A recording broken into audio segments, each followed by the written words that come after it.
just thought I'd quickly capture a thought from the other day where um, one of my, while I was with some of my students, I had one of them go absolutely sour on me, which was probably a light way of describing what happened. And the event led me to reflect on what I was doing over the course of the first week. And the first part of the reflection brought to me the realization that for me, over the past few years, while I've been growing and developing, the default place I'm now going to is that I want to reflect and grow from every interaction that I have, especially where things don't go right.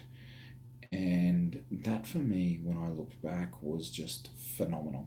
Um, to now have a default place where sometimes I have to get myself into the arena, get really uncomfortable, like really uncomfortable, like I want to run away, not be a part of the process, hide, either turn to alcohol or whatever.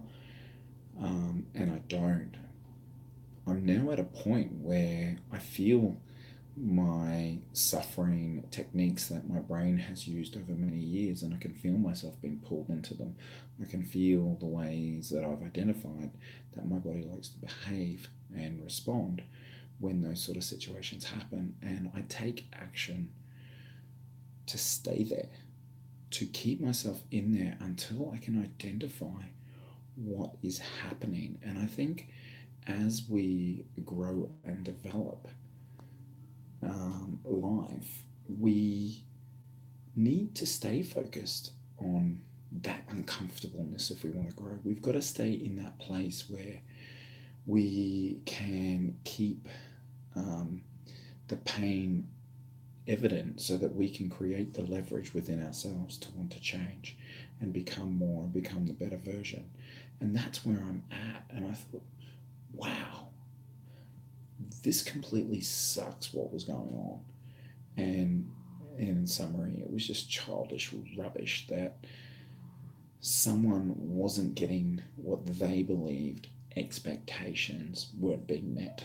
And they had preconceived ideas about what they wanted, but failed to communicate what they wanted to me to start with.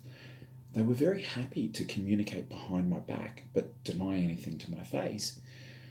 But what I took away from the whole experience was, for me, I didn't set the expectations for everyone clearly.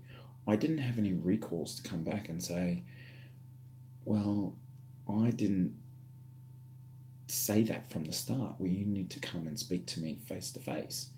And whilst I did that during the placement, I have taken away from it that I didn't allow this to happen, where they could communicate more effectively and check in with them. I just assumed because this person was in the older demographic that they would come and speak to me, and I felt like our dialogue was very open. Now, I do acknowledge that there was other things going on in this relationship in terms of their beliefs, their structures about how things going on, but my default place was, what can I do better to make sure that I prevent this from happening in the future? And staying in that place, I looked at the whole situation, owning the whole process, owning everything that I contributed to along the way.